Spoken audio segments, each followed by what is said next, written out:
kita untuk sesi hipnoterapinya kita harus di awal harus selesaikan itu terlebih dahulu.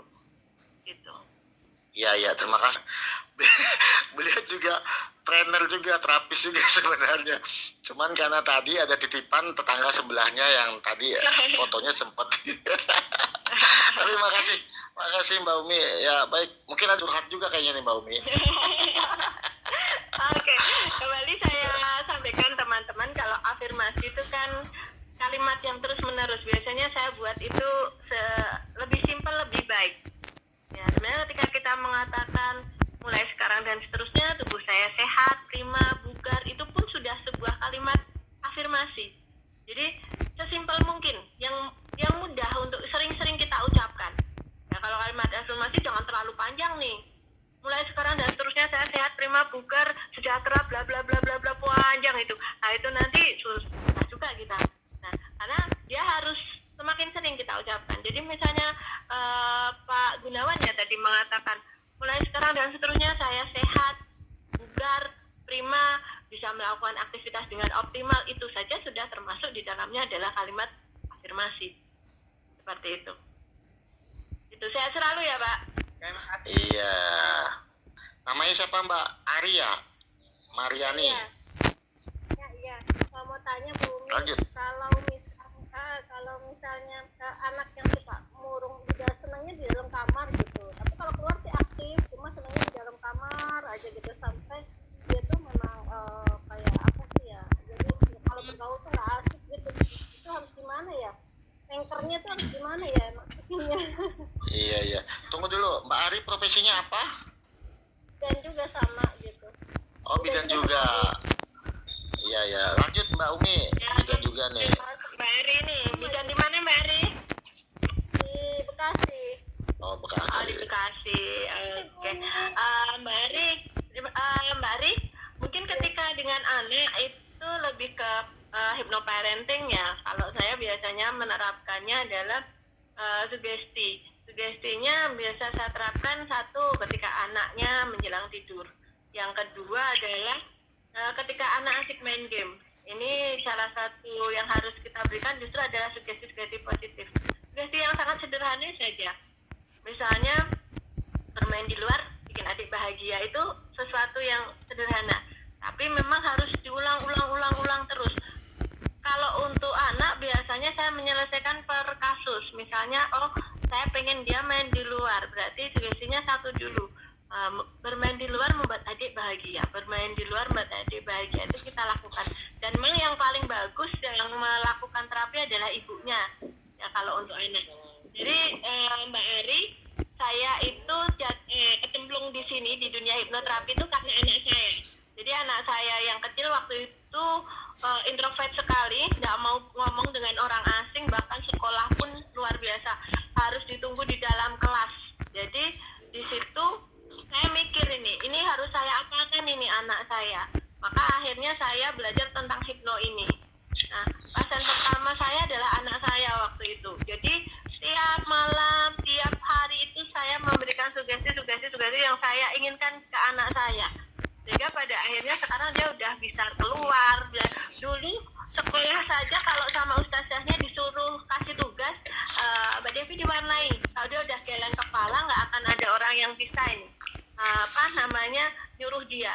Jadi saya tiap hari itu harus nunggu di dalam kelas, itu padahal full day.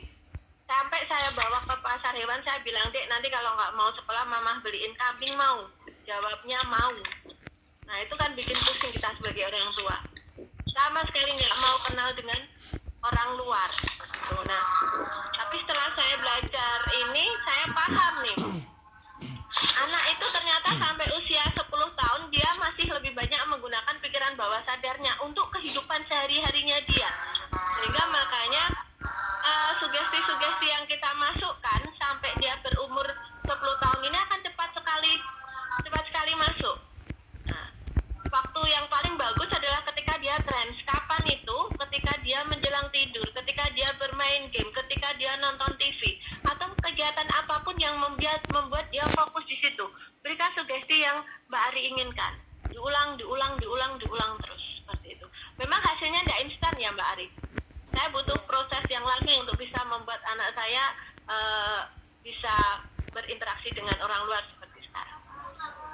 luar biasa. Terima kasih. Perihal afirmasi itu sebetulnya idealnya kalau bicara apa istilahnya ya, kontinuitas itu, intensitas itu jauh apa gitu, sesering apa, untuk kemudian bisa betul-betul merefleksi dalam diri seseorang, sehingga betul-betul ya bisa merubah katakanlah pribadi seorang tersebut. Kemudian kalau misalkan afirmasi ini bisa juga bisa atau tidak gitu ya untuk diberlakukan pada katakanlah anak-anak yang memiliki keterbelakangan. Apakah dengan adanya afirmasi itu kemudian bisa merubah secara pribadi anak itu menjadi lebih baik, jiwanya pun sehat, mentalnya sehat begitu. Intensitasnya sejauh apa dan idealnya seperti apa? Baik. Makasih Mas Husni, terima kasih. Teman-teman sekalian, sahabat sekalian. Terima kasih. Ini ketemu dengan orang komunikasi nih, harusnya pasti jauh lebih paham ini tentang intensitas dalam berkomunikasi ya. Dulu saya juga pengen nih Mas, kuliahnya di ilmu komunikasi tapi dipaksa masuk bidan. Ternyata kecemplung lagi nih di hipnoterapi, masuk lagi di ilmu komunikasi. Nah, kalau bagaimana intensitas ini mampu mengubah, selama ini yang saya lakukan adalah ketika mau melakukan afirmasi itu minimal 2 kali dalam 1 hari setidaknya. Jadi ketika pagi, kemudian malam itu selalu harus dilakukan dan itu rutin kita lakukan. Ya, sampai goalnya tercapai tentunya, Karena ada yang mengatakan batasannya minimal 21 hari berturut-turut, tapi itu minimal, bisa lebih dari itu. Seperti itu. Tapi kalau kita bicara tentang ada mungkin dari Mas siapa tadi, lupa namanya. Husni. Itu Mas Husni. Ya, Husni Abu Bakar, ya. Oke. Itu ada perubahan pola dalam pikiran manusia itu dalam waktu setiap 3 hari sekali itu. Maka dikatakan kalau misalnya setiap 3 hari ini terus di-repeat diulang terus, itu ternyata hasilnya bisa benar-benar menjadi body mekanisme tubuh seperti itu. Jadi kalau di klien-klien saya lebih menganjurkan untuk minimal sehari itu 2 kali. Ya, 2 kali. Jadi biasanya pagi ketika bangun tidur, karena disitulah waktu yang paling bagus, dan malam ketika menjelang tidur. Itu pertanyaan pertama. Pertanyaan kedua tentang anak-anak keterbelakang mental. Ini saya sebenarnya ragu untuk menjawab maksudnya, karena memang kewenangan kita sebagai hipnoterapi itu lebih kepada psychosomatic illness ya. Kemudian juga untuk empowerment, motivasi seperti itu. Untuk kasus-kasus untuk keterbelakangan mental, saya tidak bisa memberikan saran apakah ini nanti bisa kita tangani atau tidak. Karena selama ini kalau memang ini ada keterbelakangan mental, pasti kita akan rujuk ke yang lebih berwenang. Seperti itu. Betul sekali Mbak Umi, kita dan